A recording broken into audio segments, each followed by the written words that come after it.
आपने कभी सोचा है कि हमारा कंप्यूटर इतने सिस्टमेटिक तरीके से कैसे काम करता है? कैसे हम एक क्लिक से फोटो ले सकते हैं, उसे प्रिंट कर सकते हैं और एक साथ गेम भी खेल सकते हैं और म्यूजिक भी सुन सकते हैं। इन सबको मैनेज कौन करता है? इसका सिंपल सा आंसर है हमारा ऑपरेटिंग सिस्टम। हमारे कंप्यूटर का ऑपरेटिंग सिस्टम एक मैनेजर की तरह काम करता है। यह हमारे रिसोर्सेस, चाहे वो मॉनिटर हो, कीबोर्ड हो, माउस हो या मेमोरी हो, इन सभी को बहुत अच्छे ढंग से मैनेज करता है। ऑपरेटिंग सिस्टम प्रोग्राम और हार्डवेयर के बीच इंटरेक्शन का जरिया होता है। फॉर एग्जाम्पल, हमें P1, P2, P3 program run कराना है। इन्हें रन करने के लिए जाहिर सी बात है हार्डवेयर की आवश्यकता पड़ेगी। तो ये प्रोग्राम सबसे पहले हमारे कंप्यूटर के ऑपरेटिंग सिस्टम के पास जाएगा और ऑपरेटिंग सिस्टम इन्हें हार्डवेयर से कनेक्ट कर देगा। जरा सोचिए, अगर इनके बीच ऑपरेटिंग सिस्टम न होता तो ये प्रोग्राम कैसे रन करते? बिना ऑपरेटिंग सिस्टम के हमारा कंप्यूटर प्रॉपर तरीके से वर्क नहीं कर सकता है। इसमें एक कॉन्सेप्ट आता है कर्नल। कि कर्नल क्या होता है?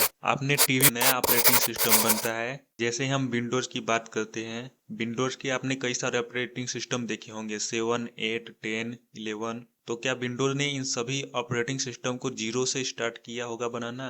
नहीं, इन सारे ऑपरेटिंग सिस्टम का कोर सेम होता है, बस इसके ऊपरी सतह पर थोड़े बहुत चेंजेस किए जाते हैं। इन सभी ऑपरेटिंग सिस्टम में जो बेस है उसी को कर्नल कहा जाता है। अगर कोई कंपनी मार्केट में नया ऑपरेटिंग सिस्टम लाती है तो उसका कर्नल पुराने वाले की तरह ही सेम होगा, उसमें थोड़े बहुत चेंजेस लाए जाएंगे। हमारा प्रोग्राम दो लेवल में बटा होता है, यूजर लेवल और कर्नल लेवल। यूजर लेवल पर कई सारे प्रोग्राम चलते हैं। आप कोई डॉक्यूमेंट फाइल ओपन किए हैं, म्यूजिक सुन रहे हैं, ये सारे प्रोग्राम यूजर लेवल पर एक साथ चलते हैं। और कर्नल लेवल हार्डवेयर से जुड़ा होता है। अगर हमारे प्रोग्राम को हार्डवेयर की आवश्यकता पड़ती है तो कर्नल ही डिसाइड करता है कि इन्हें हार्डवेयर देना है कि नहीं। अगर कर्नल हमारे प्रोग्राम को हार्डवेयर प्रोवाइड करता है तो हमारा प्रोग्राम एग्जीक्यूट हो जाएगा, अदरवाइज नहीं होगा। उम्मीद करते हैं आपको कर्नल और ऑपरेटिंग सिस्टम का इंट्रोडक्शन अच्छे से समझ में आ गया होगा। अब हम देखते हैं हमारा कंप्यूटर काम कैसे करता है।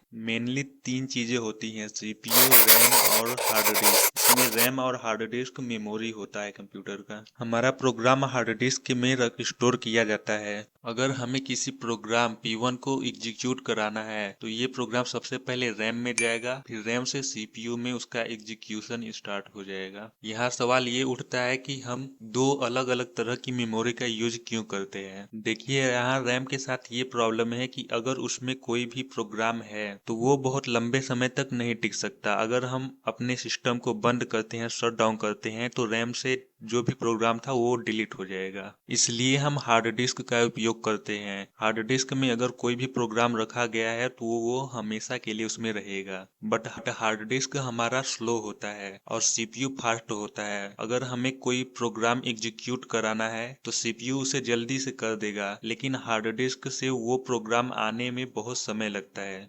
अगर सीपीयू इतना टाइम तक वेट करेगा तो हमारा सिस्टम स्लो काम करेगा। इसलिए हम रैम का यूज करते हैं, क्योंकि रैम हार्ड डिस्क से फास्ट होता है। इसमें से कोई भी प्रोग्राम बहुत जल्दी से बाहर आ सकता है। इसलिए हमें दो अलग अलग प्रकार के मेमोरी का यूज करना होता है। क्या रैम ही एक फास्ट मेमोरी है? ऐसा नहीं है। रैम से भी फास्ट होता है कैश मेमोरी, और कैश मेमोरी से भी फास्ट होता है हमारा रजिस्टर। फिर हम इनका यूज क्यों नहीं करते? क्योंकि ये मेमोरी बहुत महंगे होते हैं। अगर हम रैम की जगह इनका यूज करने लगे तो हमारा कंप्यूटर फास्ट तो हो जाएगा, मगर ये काफी एक्सपेंसिव भी होगा। लोग आसानी से खरीद नहीं पाएंगे। इसलिए हम थोड़ी बहुत मात्रा में कैश मेमोरी और रजिस्टर का भी यूज करते हैं अपने कंप्यूटर में, ताकि हमारा कंप्यूटर फास्ट काम करे। सीपीयू अपने हिसाब से रैम और कैश मेमोरी और रजिस्टर का यूज करता है, जिससे हमारा कंप्यूटर एक्सपेंसिव भी नहीं होता और फास्ट तरीके से वर्क भी करता है। कुछ वर्ड आपने सुने होंगे, जैसे dual core processor, quad core processor, octa core processor. ये सब क्या होते हैं? देखिए, हमारे सीपीयू में लगे होते हैं प्रोसेसर।